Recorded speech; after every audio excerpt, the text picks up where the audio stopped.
Oke semuanya, listening dulu ini. Jadi untuk update saya punya materi di domainnya. Jadi bagian untuk hari ini pertemuan minggu ke-14 mata kuliah proyek perangkat lunak seperti itu. Temanya itu bagian dari proyek perangkat lunak ini untuk pengembangan sistem. Nah, jadi jangan salah paham terkait dengan pemahaman pengembangan. Jadi kalau misalkan kita pengembangan itu pada prinsipnya itu sesuatu sistem yang sudah ada ditambahkan, diupdate. Nah sebenarnya ini apa, kelihatannya mudah tapi penerapannya sulit, dan untuk mendapatkan aksesnya itu dari sistem yang kita bisa analisis, dari sistem yang kita bisa mau mengajukan untuk mendapatkan kepercayaan untuk mengeksplorasi dan juga akan bisa menambahkan, itu tidak mudah. Nah, ini dalam cakupan mahasiswa S1 untuk pemahaman proyek perangkat lunak ini dalam tema pertemuan ke-14 ini pengembangan sistem. Hampir-hampir saya katakan itu hampir tidak mungkin kayak gitu. Kecuali, nah ini ada pengecualiannya. Lihat runtunan. Anda sudah masuk ke dalam ranah di semester 6 ini informatika, itu KP, kerja praktek. Kalau Anda misalkan bisa mendapatkan bagian dari, ini saya contohkan langsung ya. Anda misalkan KP di tempat kerja praktek, di tempat pendidikan, khususnya sekolah SMA lah, seperti itu. Grade-nya SMA ya. Terus Anda memiliki inisiatif untuk membuat game pemahaman terkait dengan mata pelajaran fisika misalkan. Kayak gitu. Jadi Anda bisa melihat situasi di kelasnya itu seperti apa, dan dengan pendekatan game Anda bisa, dalam sisi KP itu Anda bisa membuat aplikasi Android sederhana untuk bagaimana menyampurkan senyawa dengan pemahaman teoritis, dan itu dalam ruang lingkup aplikatifnya relate, sesuai.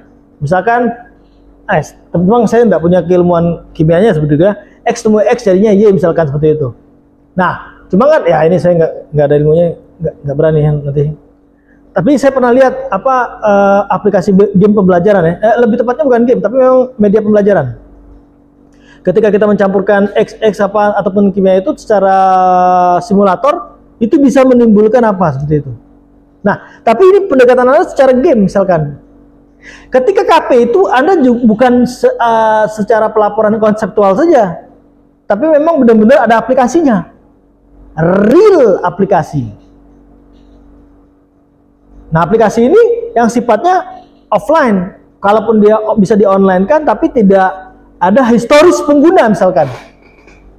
Nah, diterima tuh oleh gurunya, pakai berita acara untuk menyatakan verifikasi dan validasi. Ada aplikasi itu memang diterima berdasarkan observasi, berdasarkan perancangan, dan Anda buat programmingnya dan diujikan. KP ini saya bilang ya. Nah, ketika KP, kerja praktek itu Anda di seminar, bla bla bla, sudah selesai. Aplikasi ini digunakan memang.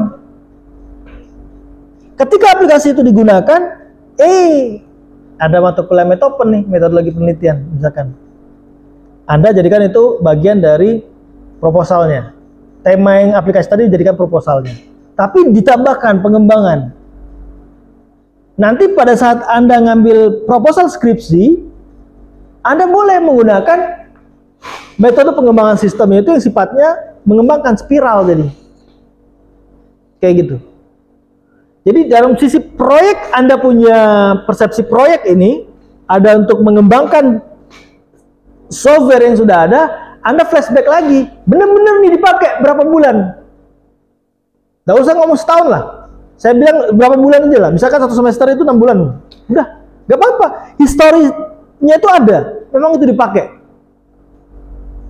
Selanjutnya Anda ngomong nih dengan sekolah, melakukan untuk penelitian kembali untuk mengembangkan aplikasi yang sudah pernah diberikan di sini untuk kontribusi sebagai mahasiswa informatika di mana pada saat itu KP. Nah sekarang Anda berevolusi lagi aplikasi itu, ditambahkan lagi fiturnya untuk pengembangan sistemnya, di mana ada histori digitalnya, ada bisa mengupdate dalam sisi materi teorinya ataupun secara aplikatifnya, secara simulator seperti itu.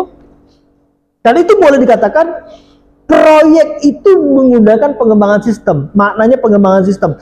Dengan model pengembangan sistem pun bukan hanya waterfall, bukan prototype, bukan, tapi spiral. Mengembangkan. Jadi sistem yang sudah ada, apalagi itu Anda yang mendevelop seperti itu, dan Anda tahu seluk-beluknya, Anda tahu seluk-beluknya. Jadi untuk Anda menambahkan tahu struktur programnya, perancangannya seperti apa. Nah ini kalau saya katakan, kalau mempersepsikan itu sebagai bagian dari proyek yang sifatnya dikembangkan. Proyek software, tapi kita dalam ruang lingkup kegiatan KP, dalam ruang lingkup kegiatan skripsi, penelitian. Tidak menutup kemungkinan pada saat itu ada bukaan simbol mawa, Anda juga itu diajukan proposal itu ataupun produk itu yang tadinya yang di KP sebelumnya itu diajukan sebagai histori untuk pengembangan, boleh di simbol mawa. Mungkin Anda ya nggak tahu saya apa balik-balik lagi mengeksplorasi atau tidak pemahaman mengenai pembiayaan pendanaan kreativitas mahasiswa oleh simbol mawa itu.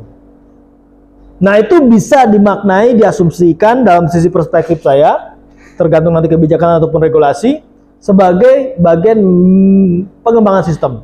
Jadi pengembangan sistem itu, mohon maaf lahir batin, untuk yang selain yang saya sampaikan tadi, itu hampir-hampir nggak mungkin ada melakukan pengembangan sistem. Apalagi memaintain, memelihara sistem.